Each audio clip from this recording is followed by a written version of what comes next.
Welcome to Tycoons of Small Biz, a podcast where small business owners are celebrated as the backbone of the American economy. Each week, we introduce you to tycoons who share their stories and advice so that small business owners may learn from their experiences. Tycoons is powered by Backbone Planning Partners and Pivotal Advisors. Join us now as our hosts connect you to today's tycoons. Good afternoon, Tycoons, and welcome to today's episode of Tycoons of Small Biz. I'm your host here, as always, coming to you live from Gilbert, Arizona. It's been raining the last couple of days, which most people don't think that happens in the desert, but it absolutely does. Rained quite hard, actually, hard enough that I couldn't hang my Christmas lights over the weekend, so I had to do that yesterday. But if this is the first time you're listening to our podcast, you're wondering what it is we do here at Tycoons. We are a business podcast that's put together by small business owners for small business owners. We believe that the small business owner is truly the backbone of the American economy. And so about 2.5 years ago, my partner Landon and I decided that we were going to launch a podcast to highlight small businesses and give them an opportunity to tell their stories, share their successes, share their failures, in hopes that it props up other entrepreneurs that are out there listening as well. So with that being said, we definitely have on the show today a tycoon of small biz. We've got Tyler Robertson, CEO and founder of Diesel Laptops from Chapin, South Carolina. Tyler, welcome to the show.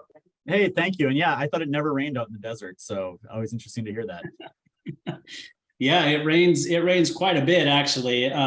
We get a lot in the summer. We have monsoon season. So we have what are called retention basins in our neighborhood to capture all the water because it is hot. Obviously, the soil gets hard and it doesn't want to absorb the water when it comes.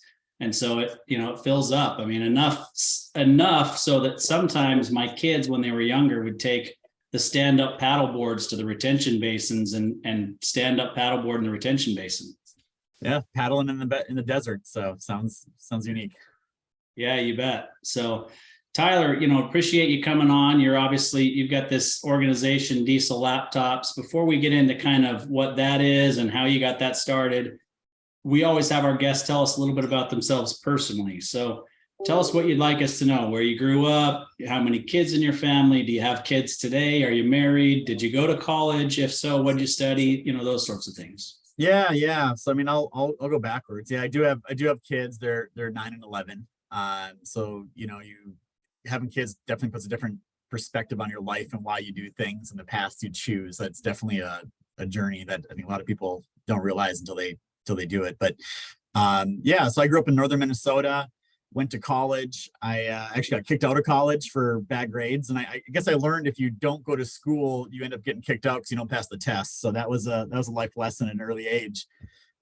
So I did night school and had to go work for my dad. But that's how I got involved in the trucking industry, the truck repair industry specifically. So people don't realize that the truck repair world, there's somewhere around $80 billion a year spent on parts and labor, just keeping all these commercial trucks running up and down the road.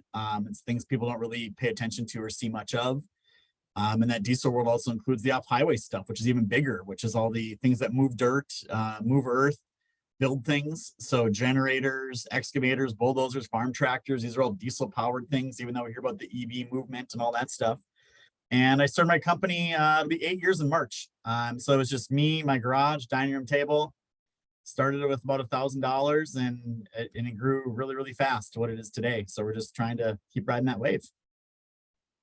Yeah, I mean, that's obviously a heck of a story. We'll dive into that, 8 years to, from your dining room table to, I think it's 230-ish employees now. Is that right? Yeah, 230. We'll do a little north of, between 70 and 75 million in revenue this year. We're still growing 35-40% year over year. And we did a bootstrapping. We didn't do it like the new way, I guess, right? You go raise a bunch of money, get investors and start spending. We did it the only way I knew how, which was like make $1, profit, spend $1 profit.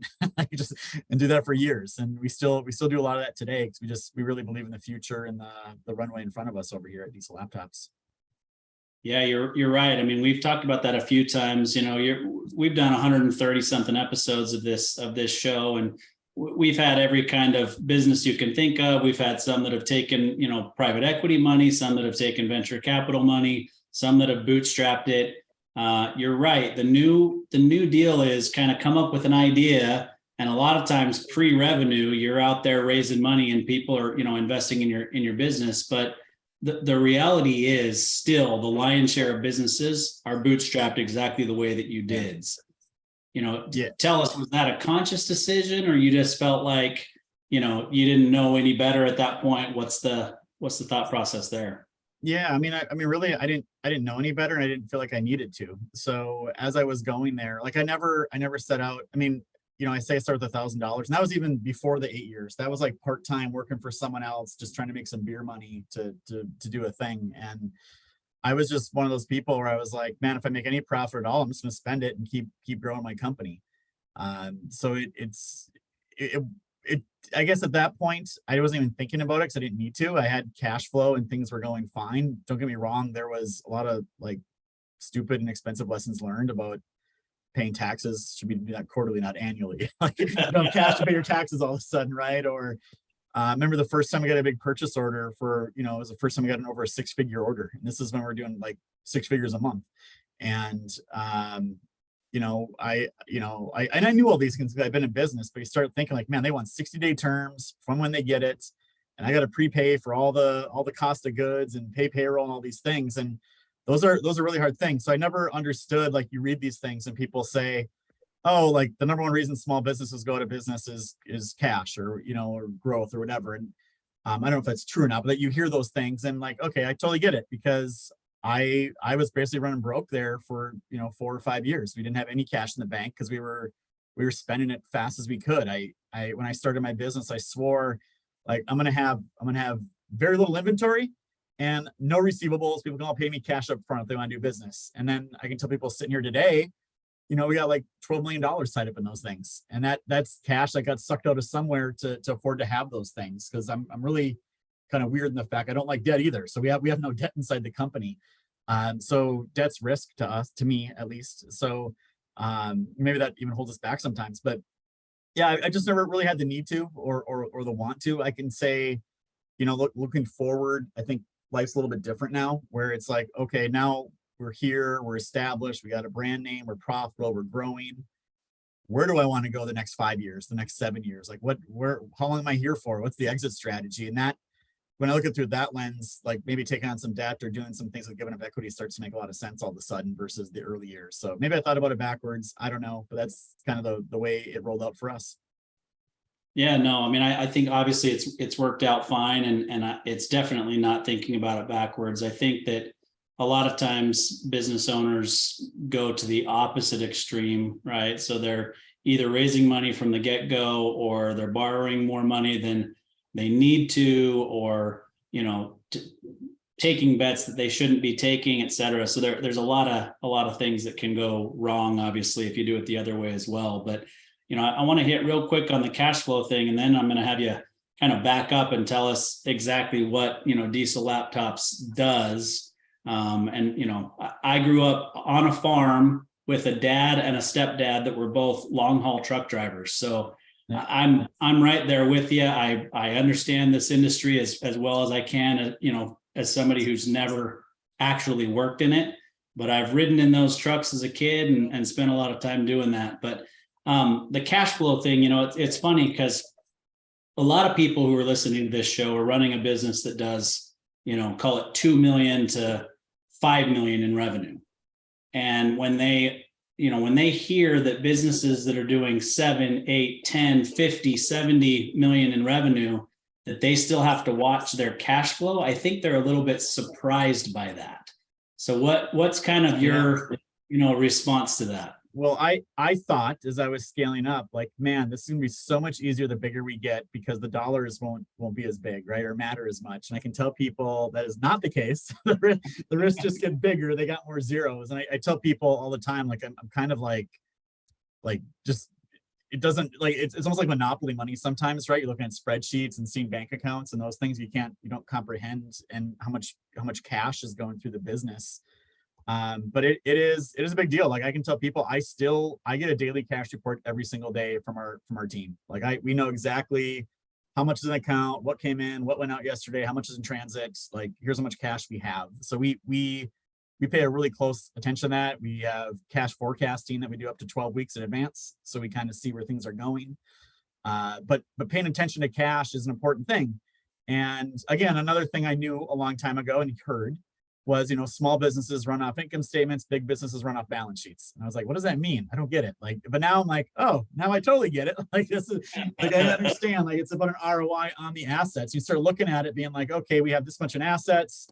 Like, man, if I had that in cash, I could just go make my 8% a year in the stock market in most years and not have to do a thing. Like we like you start realizing what the measuring stick is you're up against. And that got to be, and it still is a challenge. Like, how do we leverage the assets we have? And there's been points where I'm like, we have too much cash in the bank. We got inflation going on.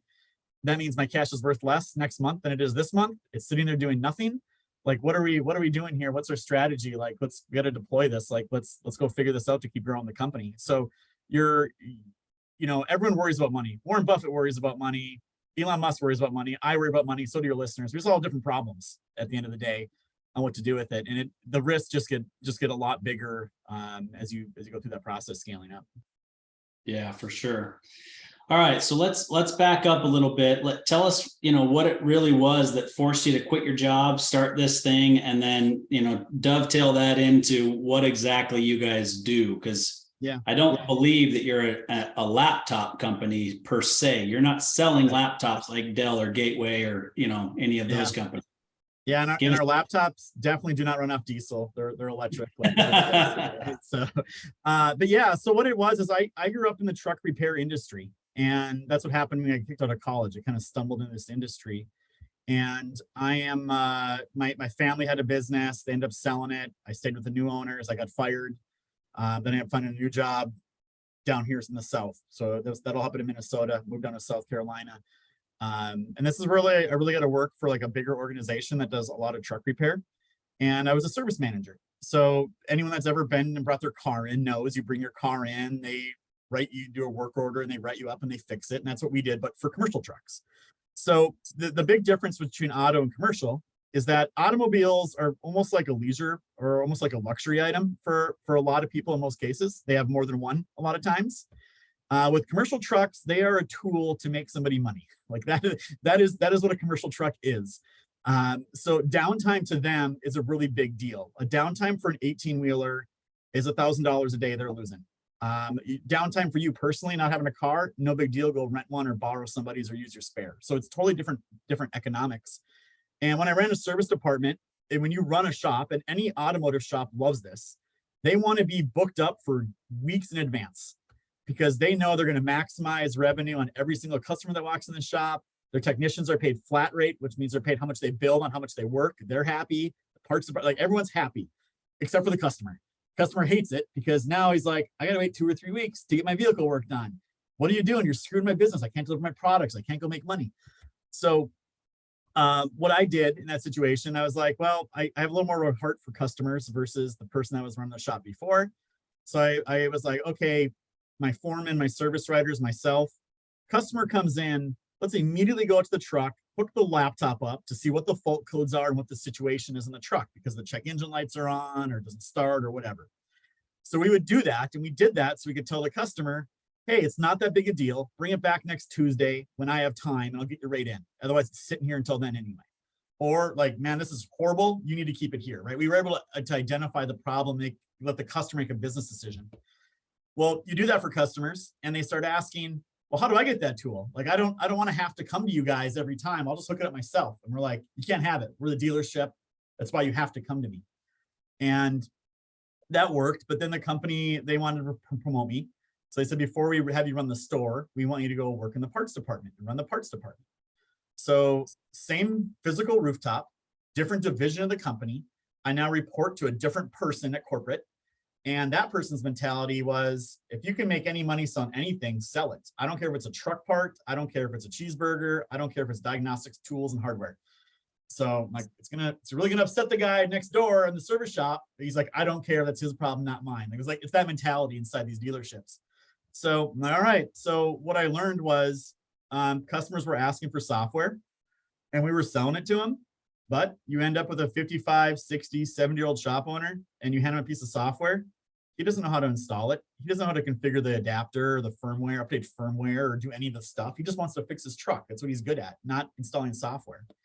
So they started asking me to like install the software they bought on their computers. Great, we'll do that.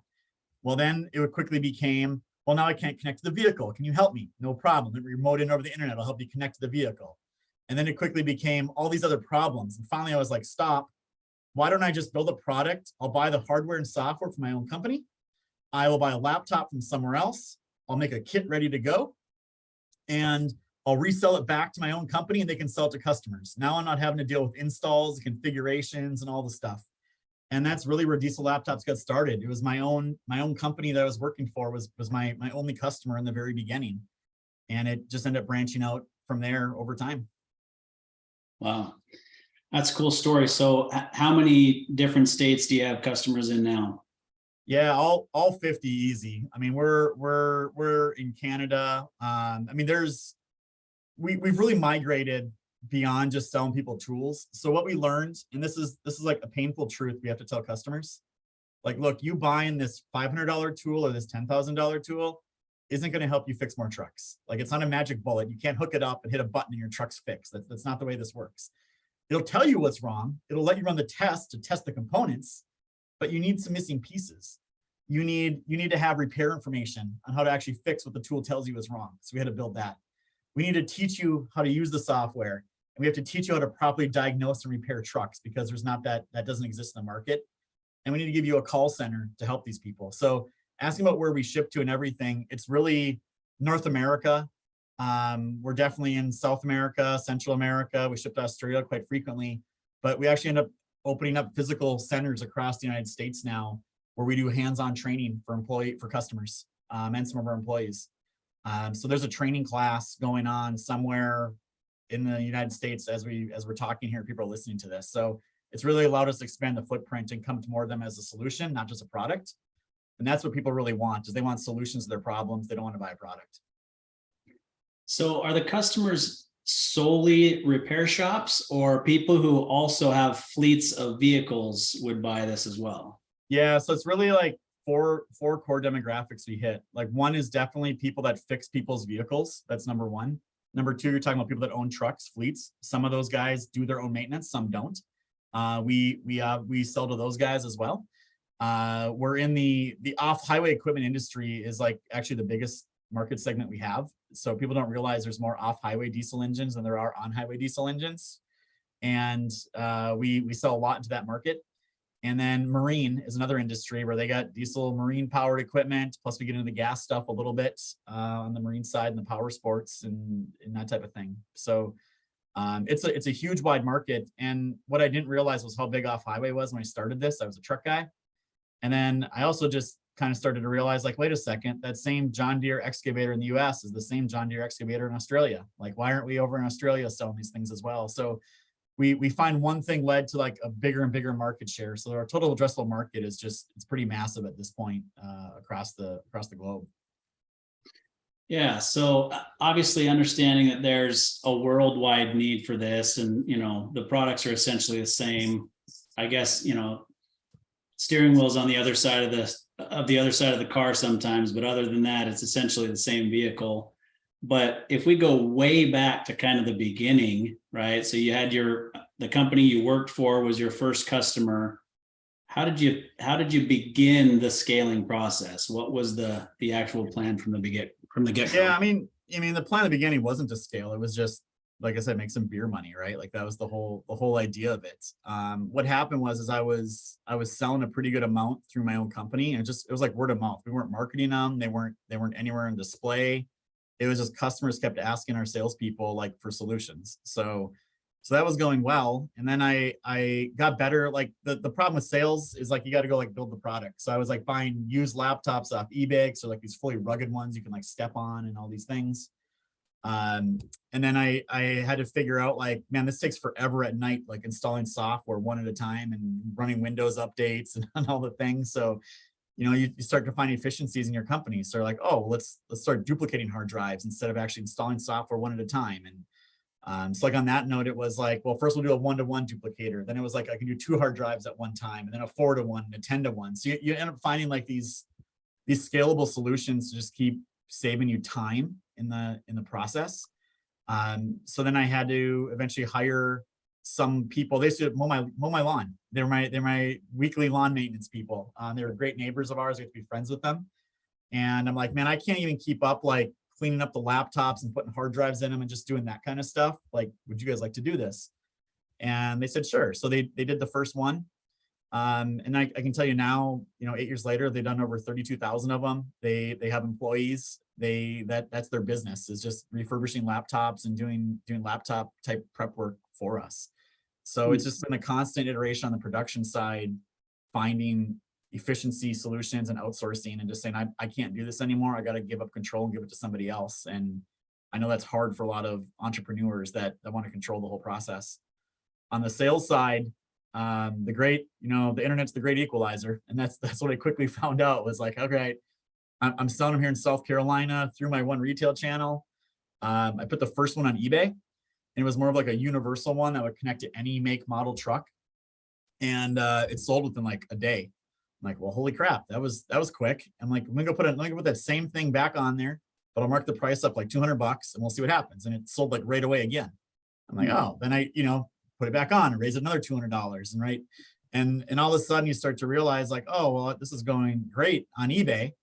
And this is like, 7, 8, 9 years ago, probably 9, 10 years ago. And eBay was pretty good, but eBay started clamping down on their sellers and wanting them to ship faster and lower prices and do all these things. And I woke up one day, I was like, man, if eBay like kicks me off or does something I don't like I'm screwed. Like that's my only other channel. I need to go control my own destiny here. So I'm gonna go build a website. And I literally built like the world's crappiest e-commerce website you can imagine out there. But I was shocked when the first sales order came through on it. I was like, really? Who? I actually called the customer and I was like, who are you? How'd you find me? And why did you buy this? And it was legit, right? So I was like, this is crazy. So let me figure out this internet thing and figure out, search optimization and figure out how to get traffic and relevant traffic and how to convert traffic. And like, I got focused on that. And it's amazing what website traffic can do for a business. Like that's our number one lead gen is now today, organic searches on the internet. And it not used to be that way because, we started with no brand, no name, no nothing. We had to do it other ways. So it's a mountain to climb, but just the constant iteration. I again, to like bring us to current day, I was just in a meeting for 2 hours yesterday talking about processes. How can we be better at this process to do more revenue, to do more things more efficiently? So it never stops. And that's, I think, one of the key things we've done here is just continually focus on improving the processes and taking inefficiency out of the equation whenever possible. Yeah. So I'm interested in your progression personally, right? So you talked about basically doing this to earn some extra beer money, and it's morphed into a lot more, but you've literally gone from you building it to then taking your lawn maintenance crew and having them refurbish laptops for you. Then they've turned this into a fully, legitimate business that you subcontract to. And now you're leading an organization that does 75 million in revenue with 230 employees. So what's that journey been like for you as a leader, and having to, even though you didn't set out to, having to become the leader of an organization that is still technically a small business? For the listeners who aren't thinking, that it is, up to 500 employees, according to the SBA, is a small business in our country. But it's a larger organization than most people that are listening to this program would set out to build. So I'll, here's the analogy I always use, and I'll tell the story we went through it, right? Like 2 guys start a pizza shop, right? One guy, he builds his to like one store. It's doing great. Maybe it was his second location in town. And the other guy who sells the exact same pizza, actually even worse pizza. It's not even better than the other guy that's got 2 stores. It's worse, right? Cheaper, worse quality. That guy builds up to 10,000 stores and 10 billion a year in revenue, right? And what was the difference there? It's not the market, right? They're all people eating pizzas. It's not the product. He had a worse product than the other guy, but why could he build his up so big and so fast? And it really became like what that person chose it to be and where he wanted to go with it and the things he put in place to make it happen. And I think what happens in a lot of businesses I work for before, a lot of people I work with today, and companies I see, is you hit, this is, I'll even say my family's business back home. You hit a certain revenue or employee number, and then you get stuck and you're there. And I think when people that are in that position, if they're nodding their heads, they'll probably also look at it. And if I'm like, you know what, I bet you spend most of your day putting out fires. I bet you spend most of your day just worrying about what you got to do that day to get the customers out the door happy and make the business tick. Like that's where they're spending 99% of their focus. And that's where I was too. And we got stuck at about 20 to 25 million in revenue and a certain number of employees. And the revenue, it was really choppy. It was like huge months and low months. And when you looked at the whole year, you're like, man, we really didn't do much this year. We really didn't grow like we had been. We've been doubling. And now we hit a wall. And I'm like, I'm working more hours, I'm more stressed out. Like people are upset, customers are upset. We're stumbling on ourselves. Like what in the heck is going on here? And I think that's a story a lot of small businesses find themselves in their situation in. And the truth of it is that I had to realize it was my fault. I was the one in the way. I was the one not giving up control on the things I didn't need to control anymore. I didn't need to be doing a lot of the things I was doing. And it was because I had that mentality, like, they're not going to do it right. They're not going to do it my way. It's going to be, they're going to upset a customer if I don't do this thing, right? Like that was all the things going through my head. And I was in that moment. I'm still dealing with customer sales calls and things I shouldn't be doing with that whole sales team. Why am I taking a sales call? Like this shouldn't be my job. And that was a really pivotal moment, I think, when I finally realized that and was like, okay, like we are never going to grow this thing unless I stop doing all the things I'm doing and start doing all the things I should be doing. And we went through a process there with a consulting company that we brought in, someone we had kind of worked with before. I brought in a vice president that I worked with before. We've been kind of through similar things and understood it. And it really got me focused and got our team focused on what do we really need to be spending our time on. And I think like an exercise most people could do is like go log what you do every 15 minutes. And I think you'll come to find out you're spending a lot of times on things you probably shouldn't be spending time on. And got to get outside that mindset if you want to keep growing your company and growing it. And that's really the difference between like a professionally managed company and someone just shoot from the hip trying to grow a business. And I know I say that people are like, oh, corporate talk, blah, blah, blah. I'm like, you don't have a choice. If you want to scale it up, you got to put some processes and some structure in place and trust a bunch of people. And that trust can be hard, man. I've had people steal from me. I've had a lot of bad things happen, but you have to, if you want to keep moving it forward. Yeah. And honestly, I hope that anybody who's listening to this program listens to that and puts it in practice, because here's the reality. Businesses pay me and my business partner tens of thousands of dollars to learn what you just said. And that's the reality. Is we sit there and we say, look, you got to get out of your own way with this and this and this and this, if that's what you want to do, because that's the key, right? To use your analogy, the pizza shop owner with 1 or 2 locations may have a great life, may have a good income. The other one is going taking a different path, and their personal income at some point is going to change. But early on, if you don't make those conscious decisions to put other people in place and pay them, which then means less money to you, right? You're not going to be able to scale. And so it's about owners not being willing or able to get out of their own way is what stops most businesses that want to scale in our company from scaling. Yeah, I am not the highest paid employee in my company still today, right? Like salary wise I am, but because of the commissions we pay and salespeople, like there's people that make way more money than I do, but I know the long game. I know the value I'm building. I know I've created something pretty special here that not only has the value side, but can go help an industry that really needs help. And just, you got to make those decisions. And like, I didn't take cash out of the company. I had no salary the first year. Like I could have taken some, I didn't need to. And I wasn't in there to just, take every single dime out of the company through the process. Cause I knew that's like fuel. Like you got to have, that's got to be in the company for the company to go grow. Otherwise you're gonna be putting yourself in a bad spot in the long run. And I'd seen too many companies that rose fast, took their foot off the throttle, and now they're a shell of what they were, not even in business anymore. And you really can't ever do that for long periods of time if you want your business to be around for a long time. So yeah, it's a tough thing to do. And I can tell the audience too, when we went through that process, like the hard part was you can't do it alone. You gotta get all your managers to buy in and your leaders to buy in with you. And we had some that they weren't getting it. They didn't understand it. And we had to like find new homes for them, or unfortunately they had to go. And then we had some that really, really wanted to, or I should say we had some that really tapped out. I just said, I don't want a part of this. Give me something else. And those are hard conversations to have with people that have been with you since your garage, but that was the reality of the situation. And you know, like, there's good and bad that comes with all these decisions you make. You just got to decide where you want to bring your company to, what's important to you. Yeah, for sure. All right, let's take a quick break. We'll hear a quick call to action for our listeners, and then we're going to come back and hear some more stories and things that you've learned along the way that have kind of helped you to get to where you are today.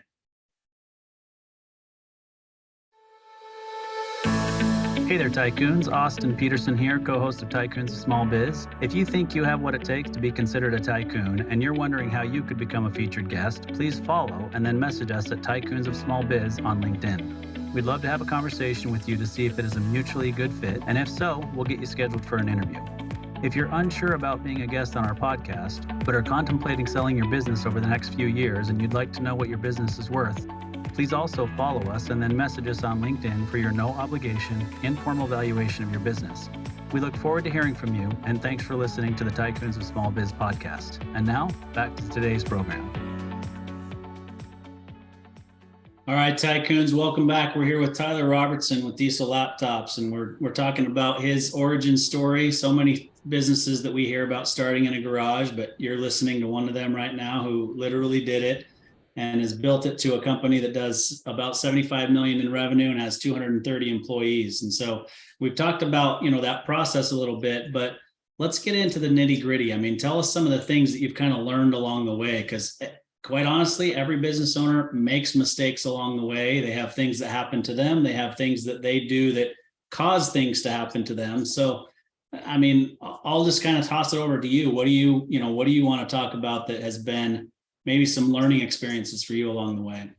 Yeah, I think there's been some good ones, right? Or bad ones, however you want to look at it, right? So I remember, we're growing fast. It was like 3.5 million, 8 million, 16.5 million, and then like 32 or something like that. So it went fairly quick. But I never did, like, I always worried about sales and marketing first, and I worried about everything else last. And that includes like HR and accounting. So kind of the two negatives, like with going down that path, like one on the accounting side, like we finally were like, oh, we should get an audit done and like go through some stuff here, and I remember it took like a year because it was just like a disaster with QuickBooks and papers all over. And, we didn't know what revenue recognition was or any of these things. And, the concept to come sit down with you and be like, well, look, I know you think you made money, but we need to make like, negative 1.4 million or 1.2 million negative EBITDA entry here to shore up all these things. I'm like, what do you mean? He's just walking through it. And I'm like, oh, so I guess we haven't been making money. Like, what's going on here? So probably shoring up the financial stuff a little bit earlier and getting some professional advice probably would have been a great thing to do in the early days, but lesson learned on that whole side. And the other one was HR. So we had a really bad, in some departments, we made a lot of bad hires. I'll just say it that way. Because when I started, I was just looking for bodies so I could go do more things. I would literally hire like the first person that would walk in the door. And then we started to grow and expand, and some people were working remote and all these things. And culture was like our sales department at the time. We were hiring a bunch of kids right out of college, right? A bunch of 20-year-olds. Like a lot of them were like ex-athletes, and locker room talk started happening, and we had to terminate one employee for some sexual misconduct type stuff, and we're like, wow, this got out of hand really quick. This is not what I want my company to be. Like, I was embarrassed, right? So we had situations like that. We had like employee number 7 that I hired. She was hired to help me do like some basic bookkeeping and some of the HR stuff. Come to find out, she was actually embezzling money from us.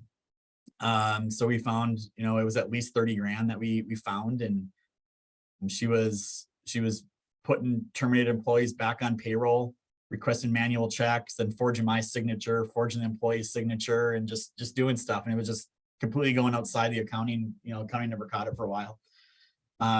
So, I think what I've learned is like, I'm okay actually, making those mistakes. And I tell employees, like, it's okay to make mistakes, but we're definitely not going to make them twice. So I look at like that embezzling thing. I'm like, man, I'm glad it was only the 20, 30, 40 grand. Like, that thing could have been 400 grand before we caught it. Another example about controls is we sell on Amazon, and we got our deposit every 2 weeks. And one time we didn't get it. And it took us a week to figure out what was going on. And we found out a hacker got into our Amazon account, changed the deposit account to somewhere else. And that's where the money went. But I look at it now, I'm like, yeah, that was 40 grand, but man, that could have been a lot more, because today's 2-week deposit is magnitudes larger than the 40 grand. So it kind of forces you to put these controls in there and do the things. But the hard part of that is for me to say like, well, we made a mistake, let's move on. And I know sometimes people really dwell on things, they get stuck on them, and then you end up worrying and not giving up control. So like, it sucked to have an employee embezzle from me, but I'm like, man, if I turn into someone else here, like I'm gonna hold this thing back again, and I can't be that. So we got to find the happy medium here between these things. And we made a mistake. Let's get our CPA firm in here. Let's talk about controls, and let's shore up all the obvious ones inside the company. I mean, there's 1,000 ways to steal from your own company. Let's just make sure we check as many of the boxes as we can through that process. So yeah, you gotta think about those things as you go forward. But they also made us who we are today. So I don't think I'd go back and change them per se. But it'll be nice to. Yeah.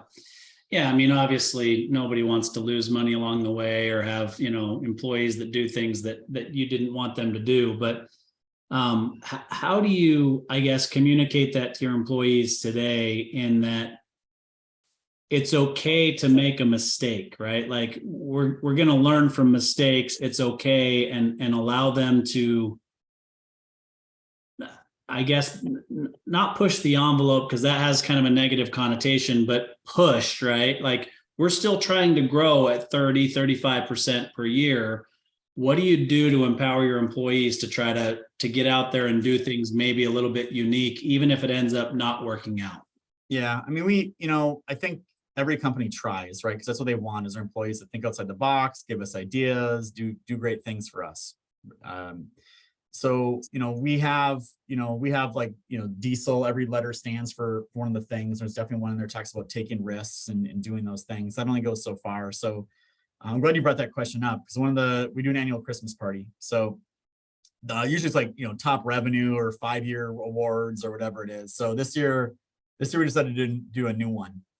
We totally copied this from somebody else, but it was basically like, who took the biggest risk and failed. And that's, and we really want to make it like, hey, it's okay to take risks here. We got your back. Like I've probably made 7-figure mistakes over here with some decisions on things, but I'm still standing. And I know if I don't take those risks, we want calculated risks. We don't want to be reckless, but we definitely need to kind of push that envelope. We do need to like think ahead of where the market's going, where the competitors are going, what do customers need. And that's business though. Like that's entrepreneurship. Like you're taking a risk every day, and you want your employees to, but with a little bit of control around the process. So that's one of the things. I know our software dev team, they kind of have their week where they're just kind of let to do their pet projects. Like they got something kind of cool and new and different that they've been wanting to do, but it's not a priority. It's like, oh, okay, this week, go work on that and show us what you got. So it's tough though. It's tough to go get 200 plus people to understand in your brain what you want them to do and how they want them to act and think inside your company. So all you can do is set the examples. And I got no problem. We do a monthly YouTube video for all the employees, just giving them like, hey, here's the revenue, here's the company's at, here's the updates. And we'll tell them, and they're like, well, we tried this thing, it sucked. we're pivoting, reversing course, and we're gonna go do this other thing. Lesson learned. Let's all move on. So yeah, you try to set that culture and tone from the top by actions, not just words. Yeah, no, I think that's critical. And you kind of just glossed over it, but the fact that you send a video out to the employees every single month, and you let them know where you are from a revenue standpoint, maybe from an EBITDA standpoint, you know, all those sorts of things. I'm curious, did you pick that up in reading the book, The Great Game of Business? Is that something you just kind of did? Where did that come from for you? Yeah, so I'm familiar with The Great Game of Business, and actually the whole story is on SR Springfield Manufacturing Center, which is actually owned by Navistar, who does commercial trucks where I work. So I know the company and story well. Gotcha. Yeah, so it wasn't from there. What it was is when we were going through that growing pains and that consultant I told you about earlier, one of the first things they do is like an employee survey. And one of the questions was like something along the line, you know, it's like a 1 through 5 or whatever, but it's like, you know, leadership does a great job of keeping you informed of what's going on in the company. And I saw that question, like, I'm going to nail that. Like, I email them all the time. I talk to them about things they know. And I think it was like the lowest score we got. I was like, okay, like message received. You guys do not understand. And what I didn't understand was they didn't understand the vision. They didn't understand where we were going or why we were doing things. They knew what we were doing, but not why, and why it was important to me and to the company. So we really had to delve down into the why we do things and really be more clear. And that was one of the ideas we came up with, was like, look, I can send out these long form emails every other week. People are probably not even reading the things, but let's start doing a video with nice graphics and charts. And we lined up their bonuses based on revenue this last year. So I'm kind of like they have an interest to know, like, where are we at? What do we do? So I think it's aligning the interest, communicating with them through whatever means possible. And I try to get around here and say hi to people and shake hands and do those things as well. Let them know they're part of the team. I was just at our Dallas location last week, hadn't been there. So it was great to be able to go see them and say hi and wish them Merry Christmas and do those things. So I think the more just getting your face out there and get people to buy into the vision though. Like, you got it. For us, that was a big thing, was why are we here? What's our 3-year goal? What are we doing? And getting the employees to understand it. And when you get to that next layer deep and get your customers to understand why you're doing something, like it's a whole nother level of what comes after. So it's it's good stuff. But great book though, The Great Game Business.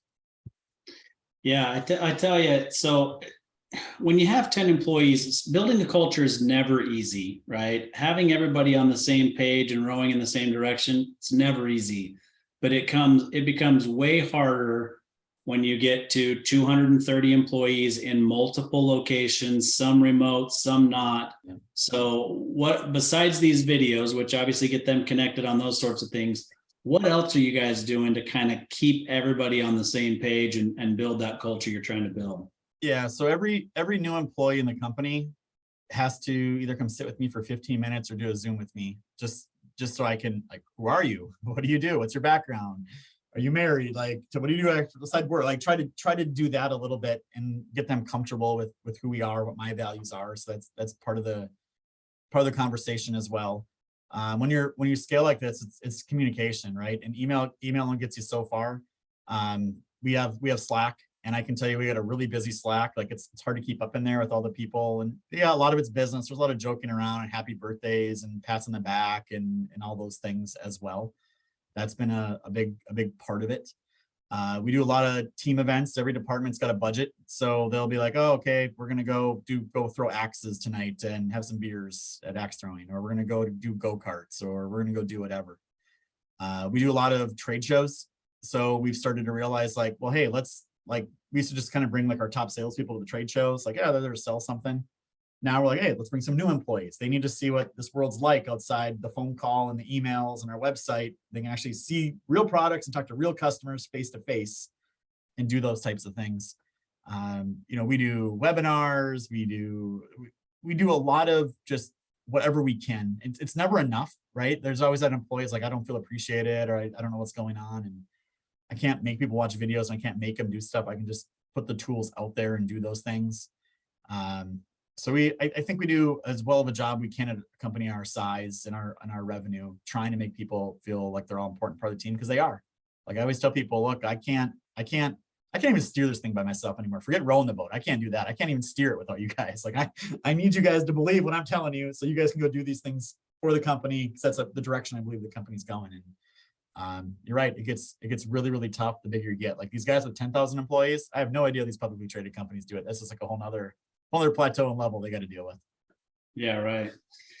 All right. So speaking of, big, large, publicly traded companies, what's your BHAG, right? What's the big, hairy, audacious goal that you have? And I would guess that it's changed, right? I mean, when you started to scale, call it 7 years ago, now you've been in business for about 8 years. So maybe it's different today than what it was then. So where do you go from here, and what's the timeline? Yeah, I mean, part of that's the why, right? Like, why do you do this thing? And you are 100% correct. Why it was at first was, I just want to be able to quit my job and put food on the table and a roof over my kid's head. And then it was, well, I want to go, can I create an actual business here and hire employees? Like, we did that. Like, okay, can I create a sustainable business that's profitable and can go for a while? And like, okay, we're there. So the next box for me has been, can we go change an industry? Like, our industry is super fragmented. It has a ton of inefficiencies in it. And I look at it and I say, look, I think Diesel Laptops is very well positioned for everything happening with EVs and data coming off vehicles and robots driving trucks. Like, I think we are well positioned to be the company to really help people improve their vehicle uptime and reduce expenses and make things more efficient. Our industry has tons of problems, from diesel technician shortages to truck driver shortages to diesel cost. Like, there's so many problems. And I think we're here to help. So where all that lays into is putting the goals on paper. And I can, again, speak to the audience here. It was 2 years ago. We were probably doing, like, I think it was about 32 million a year in revenue, 40, 50, whatever it was. And we set a 3-year goal to do 100 million in revenue in 3 years. And when you crank out the math, you start to realize, like, well, I should get there about 80% of the way with my existing business, which means we need to come up with $20 million of brand new business over the next 3 years. And you look at that 2 years ago, and you're like, man, how the heck are we going to go do that? Like, go to 0 to 20 million on new things. Like, that's a tall order while we still grow this other thing. But I can tell everyone, like, we are like right on track for it. So we actually just had an executive leadership meeting, and we came out of it, and we're like, okay, January, it's starting to talk about a 5-year goal. Like, what now? We're gonna hit this one next year. I already, I'm not gonna say it's a lock, but it's well in the realm of certainty. So what are we doing? Where are we going 5 years from now? What's the plan? What's the goals? Let's put it on paper. We got to re-rally the troops around the next 5 years and where we're going. So I don't know exactly where that is, except for the fact I know we definitely have a chance to go really positively impact an industry over the long term. And to me, that's important to leave our little dent in the universe on what we can help accomplish here. Yeah, I think, you hit it on the head there, in that a lot of people get tied up in, you said it. I mean, you have to set revenue goals, but people get focused on that, right? So we're going to do 100 million by the year 2023, right? Great. It's a great goal, but you're going to have a hard time rallying employees behind that, right? Because it impacts them, but not to the level that you think it does. And in their minds, well, getting to 100 million in revenue just makes Tyler rich. So, why do I really care about that? So it has to be around something that they care about. And what you just said was changing the industry or impacting the industry. That's something you can rally employees behind. It 100% is, and lining up the strategic plan with annual bonuses. So we knew, like, hey, if we need to get there, that means this year we need to hit like at least 65 or 70 million in revenue. So that's where the bonus started this year. And we gave a pretty big scale up based off that. It's a pretty good curve.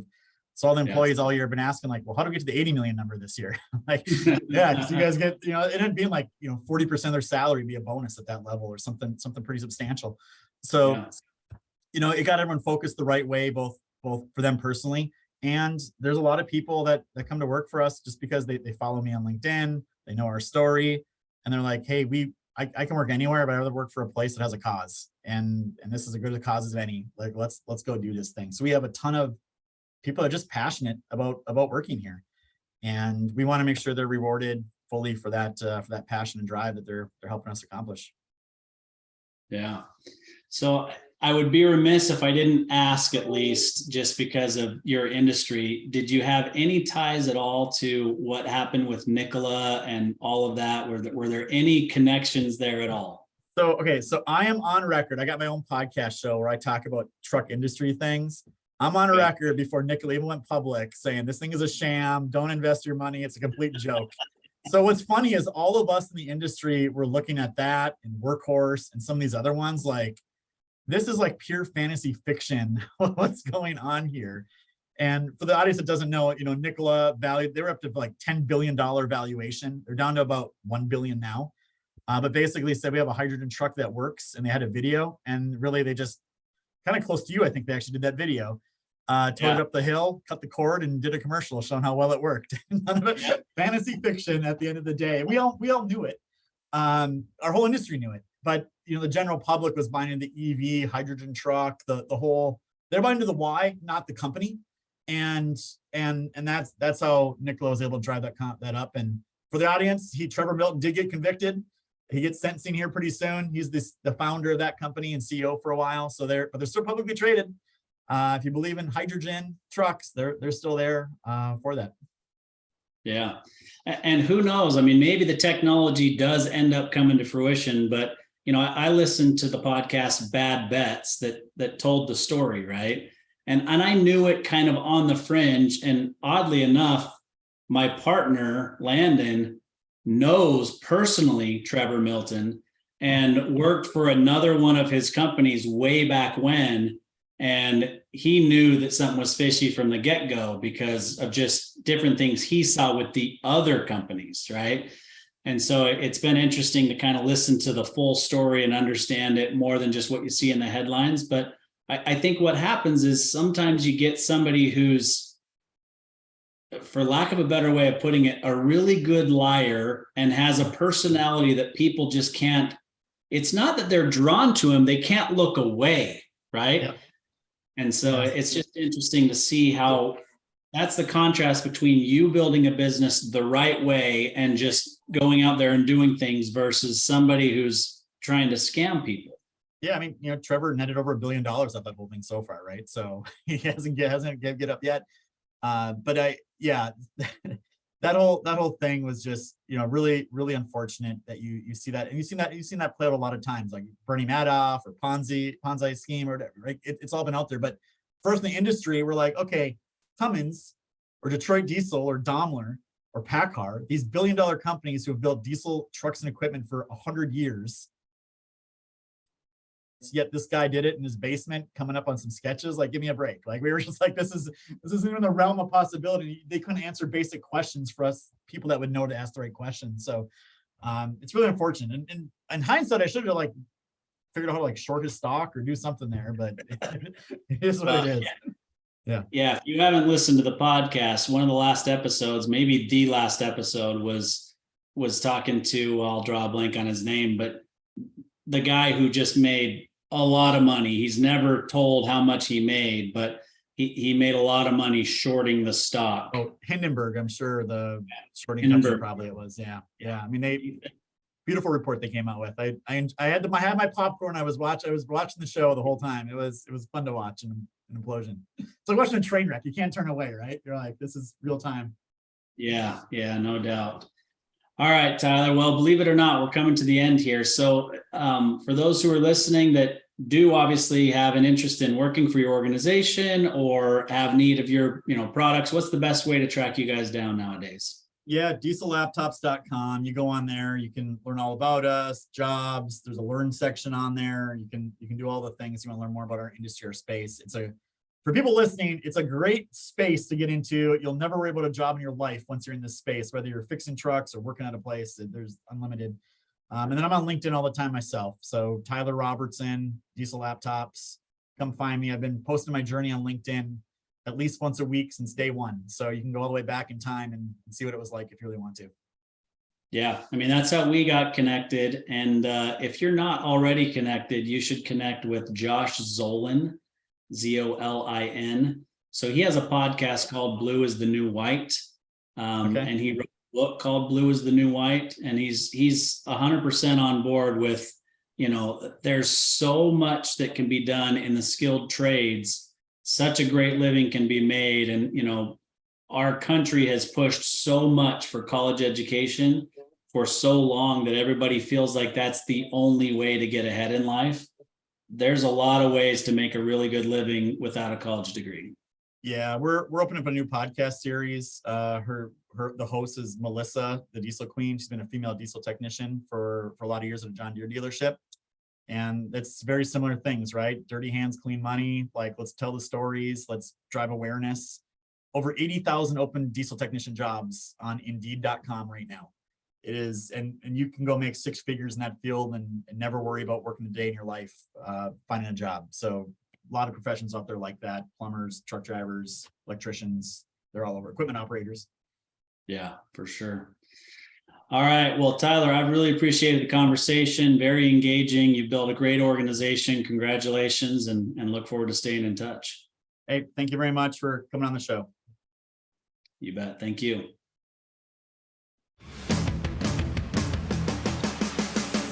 You've been listening to Tycoons of Small Biz, a podcast for small business owners by small business owners. Join us every Tuesday at 1 p.m. Arizona time for an introduction to another great tycoon. And be sure to follow us on our social media channels for links to all of our episodes and great content.